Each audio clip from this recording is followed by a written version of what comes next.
Shalom, shalom, salut à vous tous qui allez regarder cette vidéo.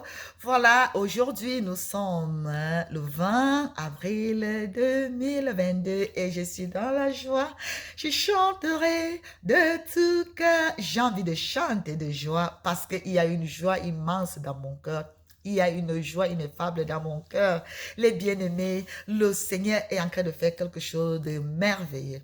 Et ce n'est pas pour moi qu'il le fait uniquement, il le fait pour tous ceux-là qui vont se connecter à cette parole prophétique, à ce message prophétique.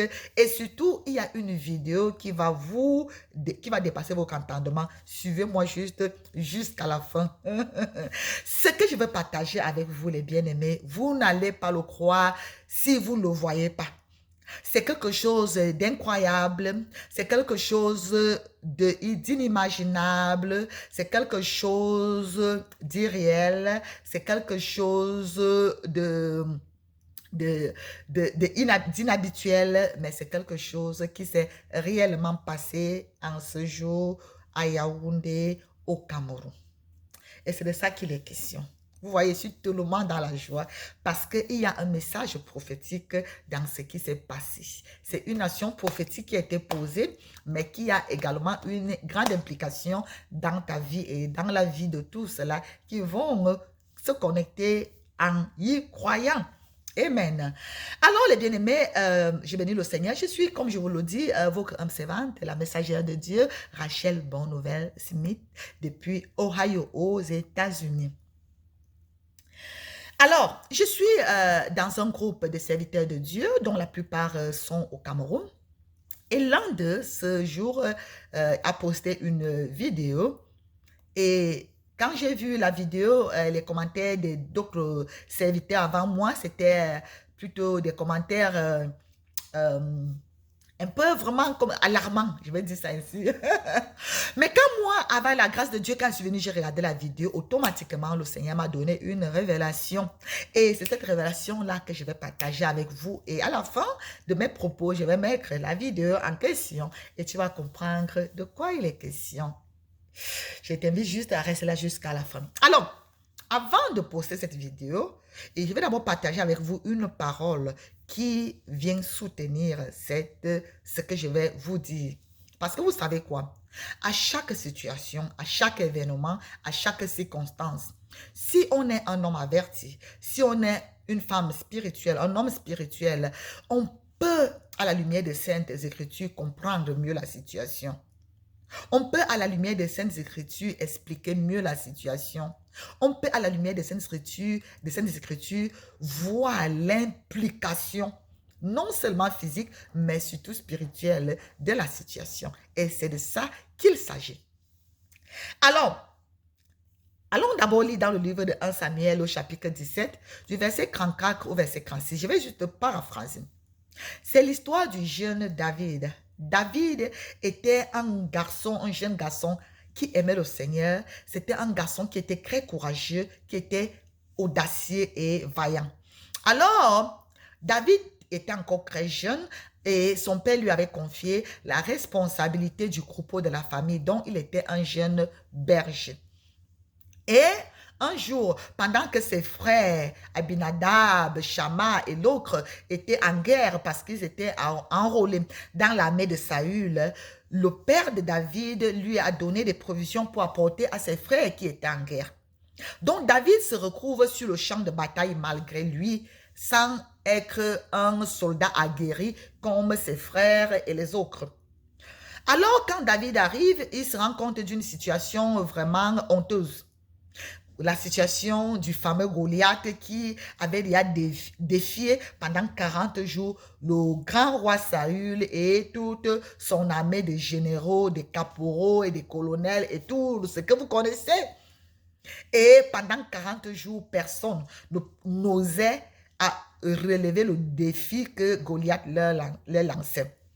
Alors, quand David arrive, David est scandalisé. Il dit, mais attends, c'est quoi ce Philistin incirconcis qui insulte l'armée du Dieu d'Israël? Laissez-moi, je vais l'affronter. Alors, personne ne pouvait faire confiance à David. Le roi et tout le reste regardaient David comme un jeune enfant orgueilleux, arrogant. Toi, tu penses que nous sommes des généraux, on n'affronte pas quelqu'un. Tu as vu comment il est grand, tu as vu la mue qu'il a, tu as vu toi, tu viens là. Tu as même quoi? Tu n'as que t'affronter. Tout le monde était en train de le sous-estimer, de le minimiser. Alors David a commencé à leur expliquer ses exploits pour qu'ils le prennent au moins au sérieux. Alors c'est comme ça que David leur fait comprendre que, attendez. Moi, pendant que j'étais en brousse pour garder les brebis de mon père, il se passait que l'ours et le lion venaient arracher une de mes brebis. Mais je ne les laissais pas faire. Je courais après l'ours et le dragon. Je saisissais, je le frappais, j'arrachais ma brebis entre sa gueule. Et si l'ours ou le dragon se graissait contre moi, je le frappais encore, je l'étranglais à la gorge et je le tuais. Et David a ainsi, par ses propos, convaincu Saül et les autres qui pouvaient affronter Goliath. Mais ce n'est pas là-bas où je vais. Je veux m'accentuer sur l'ours et le lion. L'ours et le lion représentent ici les esprits des totems familiers. Vous savez, dans les familles, il y a les esprits des totems et il y a les esprits familiers. Dans le cas de David, c'était l'ours et le lion. Dans certaines familles, il y a les tortues, les gorilles, les chimpanzés, les serpents. Il y a d'autres choses. Parfois, ce sont les esprits des eaux. Parfois, ce sont les hiboux. Parfois, ce sont les aigles. Je ne sais pas quoi. Bref, il y a certains esprits. Et de la même façon que ce lion et cet ours étaient là chaque jour pour prendre les brebis. Les brebis ici qui symbolisent la richesse, la prospérité de la famille. Ces esprits étaient là chaque jour pour venir prendre une et avaler. Prendre une brebis et avaler. Prendre une brebis et avaler.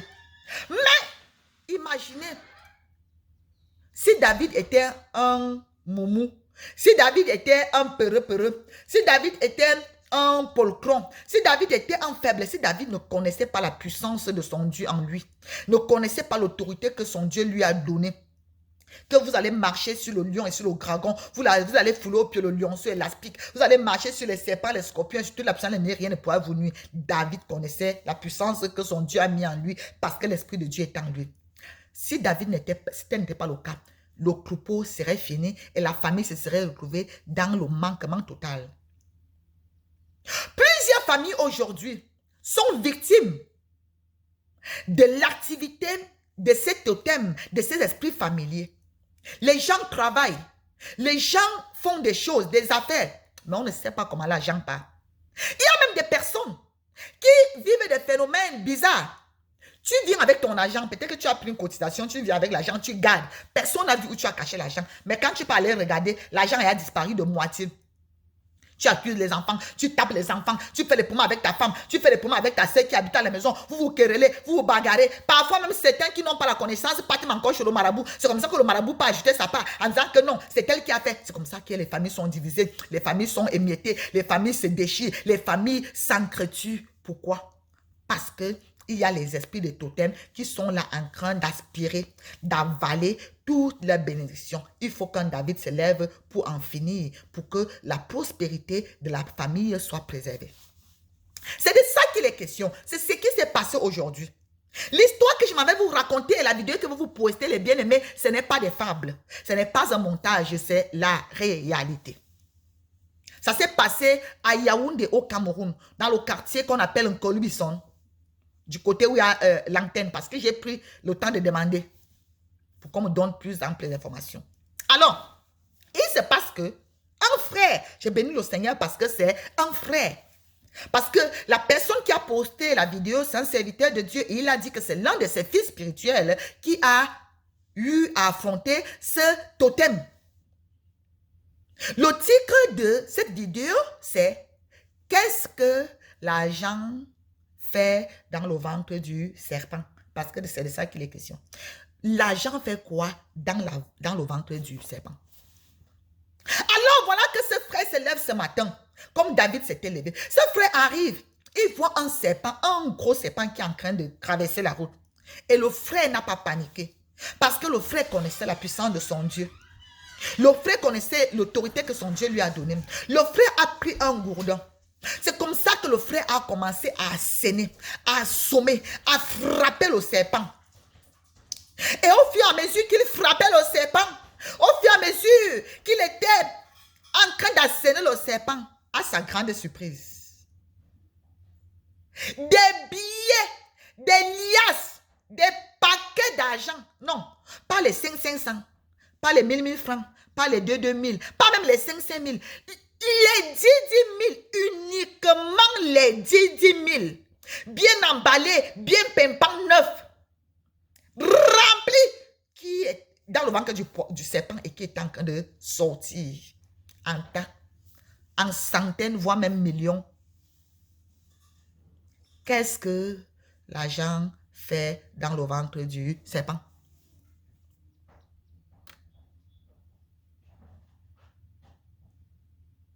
Et c'est comme ça que la nation, les quartiers, les familles sont dans le manquement. On cherche l'argent, on ne sait pas où l'argent a... C'est comme si l'argent a pris des ailes. Pourquoi? Parce que l'argent est où? Dans le ventre du serpent. Le serpent. Depuis quand que l'argent est devenu la nourriture du serpent? Serpent, tu fais quoi avec l'argent? Rien que les 10 000. Donc, tu ne suis pas seulement te nourrir à la banque. Donc, la BEAC. Donc, comme l'immeuble de la BEAC, là. Pour ceux qui ne savent pas, l'immeuble de la BEAC, là, c'est un symbole de comment on appelle? Le cobra. Est-ce que vous le savez? Est-ce que vous savez que la BEAC, là, c'est un cobra? C'est l'image d'un cobra qui est graissé comme ça, là. Si tu ne connais pas, va bien regarder.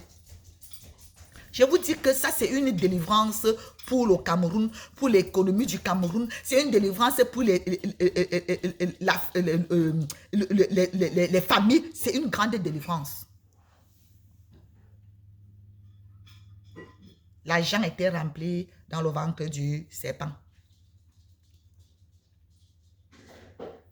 Les bien-aimés, vous savez, nous sommes dans la mouvance de la Pâque. Hein. Et c'est très prophétique, cet acte. Peut-être que le frère même ne se rend même pas compte. Peut-être que le frère ne comprend même pas l'ampleur, la puissance, la dimension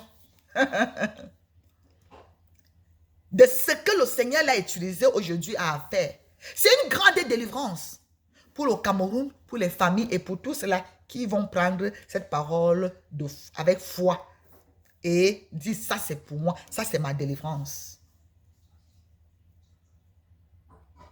Dans le livre de Ésaïe 49, verset 24, voici ce que la parole de Dieu dit.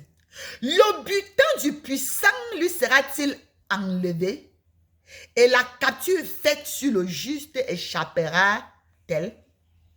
Tu peux être juste. Tu peux être même un enfant de Dieu.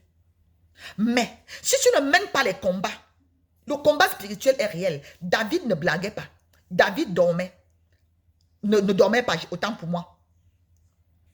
Si tu es là, tu dors, tu es dans la peur, dans la panique, tu ne pries pas. Mon ami, tes bénédictions seront quelque part dans le ventre d'un totem de ta famille, dans le ventre d'un serpent. Ton argent sera quelque part dans le ventre d'un serpent parce que tu dors, ta vie dort. Si ce frère était passé outre, si ce frère avait plutôt fui, le serpent, fuis. Le serpent serait parti alors que le Seigneur lui mettait face à cet totem pour le tuer et libérer. Et apporter la délivrance pour plusieurs au nom de Jésus-Christ. Voici donc la question qui est posée. Est-ce que le butin du puissant, le puissant c'est quoi? C'est ce serpent. Le serpent c'est le symbole du diable, lui, le diable en personne. Il l'a appelé le serpent ancien. Je ne sais pas ce qu'il a appris en captivité dans ta vie. peut-être que ta santé, peut-être que ta fécondité, peut-être que tes finances, peut-être que ton intelligence, peut-être que ton mariage, peut-être que tes affaires, c'est dans le ventre d'un esprit des eaux, d'une tortue, dans le carabasse d'une tortue. C'est quelque part dans un rocher, dans une marmite, dans une calebasse, dans une bouteille. C'est enfermé quelque part dans le ventre d'un totem de gorille, de chimpanzé, d'un hibou. Au nom de Jésus-Christ, ça va sortir. Parce que l'acte prophétique qui a été posé aujourd'hui, c'est un acte puissant, c'est un acte divin.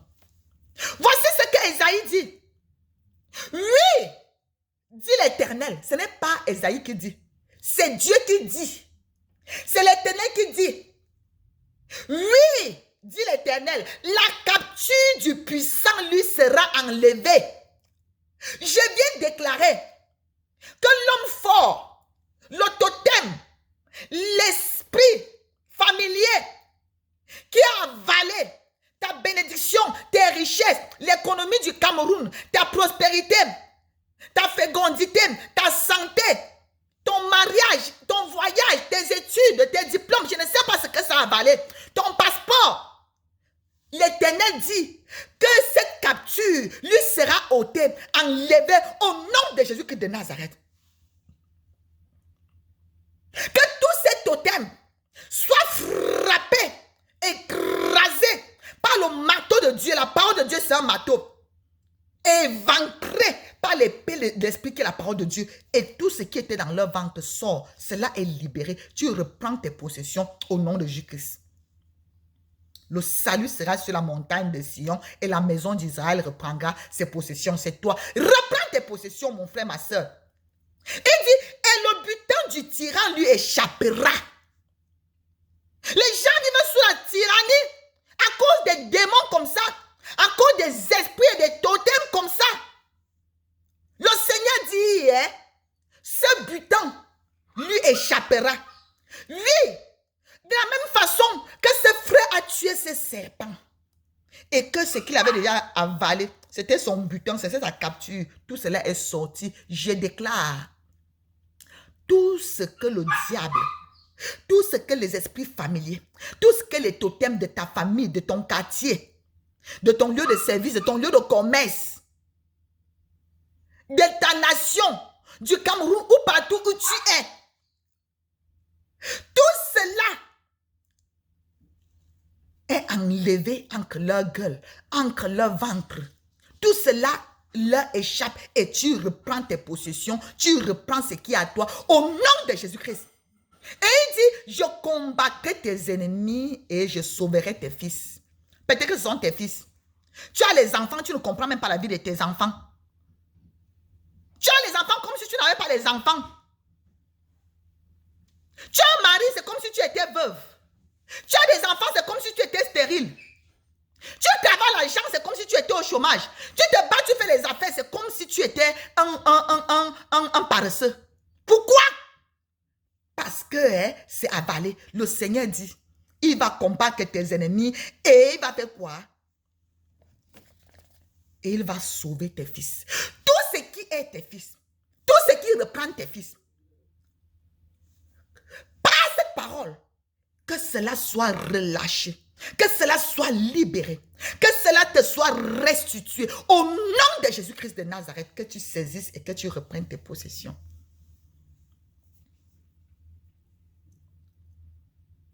Les bien-aimés, quand Jésus-Christ est sorti du tombeau, nous sommes dans la période de la résurrection.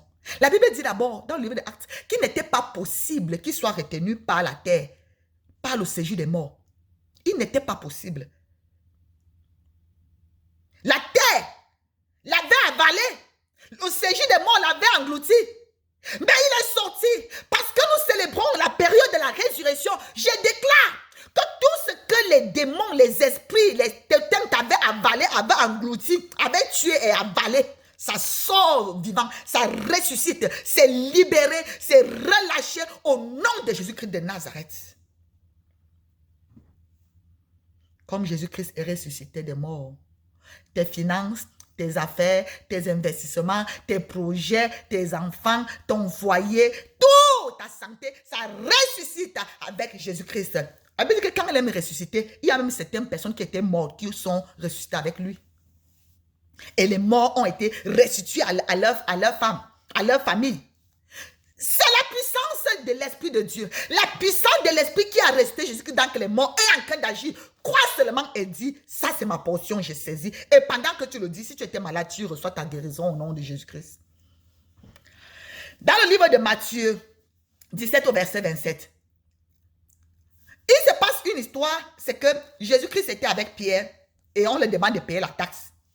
Mais Jésus-Christ n'avait pas l'argent pour payer la taxe. Mais qu'est-ce qu'il a dit à Pierre? Il a dit à Pierre, va à la mer, jette le filet, jette la maison et attrape le poisson. Le premier que tu vas taper là, tu le ouvres sa bouche, tu prends le stataire dedans et va payer la taxe. Ça veut dire que quoi? Ça veut dire que ce dont ils avaient besoin pour payer la taxe était dans la bouche du poisson. Tu as des factures à payer. Tu as ton loyer à payer. Tu as l'école de tes enfants à payer. Tu as plein de choses à payer. Mais c'est où? C'est dans ton argent, ta bénédiction, ta richesse. Et dans la bouche d'un poisson, d'un esprit des eaux. Je déclare la mort de cet totem et tu récupères, tu reprends tes possessions comme la parole de Dieu nous le dit ici dans Ésaïe au nom de Jésus-Christ de Nazareth. Même si ces esprits sont puissants, même si ces esprits, ils ne sont pas plus puissants que Jésus-Christ. La Bible dit que Jésus-Christ est tout puissant. Et tout genou fléchit au nom de Jésus-Christ. Je déclare la puissance de la résurrection dans ta vie familiale, dans ta vie professionnelle, dans ta vie financière, dans tes affaires, dans ta nation, dans ta maison, dans ton ministère. La puissance de la résurrection, même si tu fais les affaires, même si tu as les investissements, la puissance de la résurrection, je la déclare au nom de Jésus-Christ de Nazareth.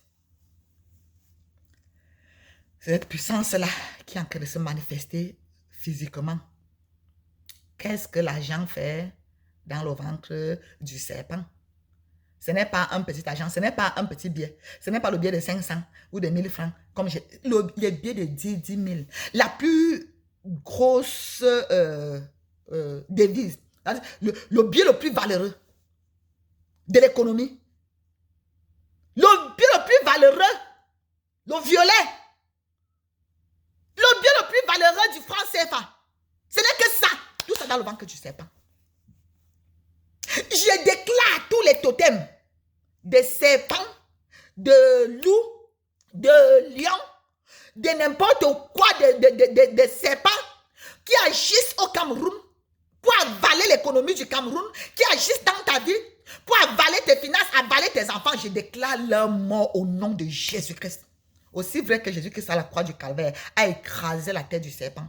Il a vaincu le dragon, le serpent ancien, par la puissance de la croix. Que ces serpents, ces dragons, ces totems soient écrasés, vaincus, anéantis et que tout ce qu'ils avaient volé soit relâché et que tu reprennes toutes tes possessions au nom de Jésus-Christ. Vous voyez pourquoi Jésus vous disait que je suis dans la joie, les bien-aimés. Il y a de cela, peut-être que c'était la semaine passée, ma fille a fait un rêve similaire et ça concernait l'Iblimal. Je ne vais pas partager le rêve ici parce que ce n'est pas mon rêve. Et parce que dans le rêve, là, il y a quelque chose qu'il fallait tenir secret. En fait, c'est pour ça que je ne veux pas partager ce rêve. Peut-être que plus tard. Les bien-aimés, il y a les choses qui se passent. Es-tu déjà enfant de Dieu? Si tu n'es pas enfant de Dieu, deviens enfant de Dieu en acceptant Jésus-Christ comme ton sauveur et Seigneur personnel. Regardez les choses qui se passent. Si ce frère n'était pas enfant de Dieu, je suis sûr qu'en tant qu'enfant de Dieu, il n'a pas juste tué ce serpent comme quelqu'un qui voit un serpent et qui tue. Pendant qu'il est en train de taper, il est en train de dire au nom de Jésus, je te tue. Au nom de Jésus, je te tue. Et c'est parce qu'il est en train de tuer et de prononcer le nom de Jésus-Christ qu'il y a eu une manifestation surréaliste. L'argent en paquet, en liasse, sorti du ventre du serpent. Qu'est-ce que l'argent fait dans le ventre du serpent? Mais ce n'est plus ventre du serpent au nom de Jésus. Ton argent, ton étoile, ta destinée, ta bénédiction, ton mariage, ta sagesse, ta santé ne sont plus dans le ventre du serpent, ni dans la gueule du poisson, ni dans la gueule du loup ou dans la gueule de l'ours. De la même façon que Jésus-Christ n'est plus dans le tombeau. Au nom de Jésus de Nazareth, saisis par la foi et prends et récupère ce qui est à toi au nom de Jésus-Christ.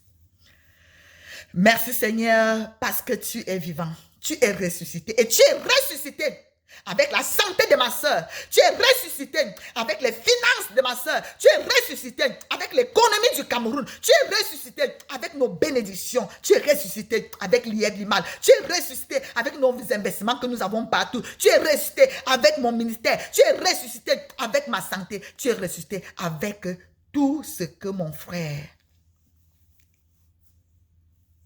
avait perdu, qui était mort. Merci Jésus. Bénis cette parole, Seigneur. Glorifie-la. Merci pour ce merveilleux jour de victoire, de délivrance, de témoignage, de réjouissance, de célébration. Jour de grande joie. Parce que, Seigneur Jésus-Christ, tu fais pour nous de grandes choses. Que ton nom soit béni, que ton nom soit glorifié. Bénis tous ceux-là qui écoutent cette parole et qui la saisissent avec foi. Que, Seigneur, ils aient à témoigner que tu es ressuscité. Au nom de Jésus-Christ. Amen, amen. Donc voilà, je vais donc ajouter cette vidéo pour que vous confirmez par vous-même que je ne vous raconte pas des histoires. Effectivement, c'est quelque chose qui s'est passé, je le rappelle, ça s'est passé du côté de Colbison à Yaoundé. Il y a quelque part là-bas une antenne. Donc c'est là-bas que ça s'est passé, dans ce quartier-là. Donc, vous savez que c'est une position... c'est comme une haute montagne là-bas. Donc, nous bénissons le Seigneur parce que notre Dieu est vraiment bon et que le Seigneur bénit vraiment ce frère. Seigneur bénit ce frère et fortifie-le parce qu'aujourd'hui, il est comme David, un héros qui apporte la délivrance pour la multitude. Merci Seigneur, que ton nom soit béni au nom de Jésus-Christ. Amen. Shalom, shalom. Et on se retrouve bientôt sur cette même chaîne. Je vous aime, mais Jésus-Christ vous aime bien plus. Shalom, shalom. Avec ton Dieu là-bas. Je viens de tuer ce pas là, en tuant, ça donne vomir l'argent. Ça sortit peut-être même 250 000, 300 000. Ça dépasse 300 000. C'est là sur place, on a tué ça, on n'a pas disparu, on a tué ça sur place. Ça dépasse. Ça devait même voir 500 000 comme ça. C'est dans les 500 000. Oui, 500 000, ça a acheté 500 000. C'est ça, non, mon frère. 500 000, l'argent vrai. C'est quand tu sais pas. Moi, il gagne la moto aussi. Quand il gagne la moto, maintenant je suis passé, on va aller chercher un goudin. C'est là toi-même ton cœur là. Qui t'a donné le machin? Oui. Est-ce que quand il a vomi devant toi, tu vois? Non. Non, on n'a pas. Quand on a tapé le serpent là-bas, devant se retourne maintenant, c'est l'argent. C'est l'argent maintenant. On a tapé le dos. Mais il n'y a pas d'argent ici. Donc bien après, quand on finit de taper la tête. Quand il descend, moi je suis passé ici. Il n'y avait rien, il voulait faire un goudin. Le gars là me dit que non, viens pas, il prend ça. Et quand il tape la tête, bang, lui se tourne, il dit que, hé, vas-y la dos ici là. Le problème, c'est que même, le voice n'est pas facile.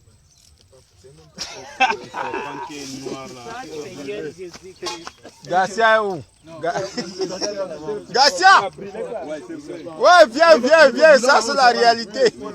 On va manger l'argent si ça va sortir, on va voir. On va manger.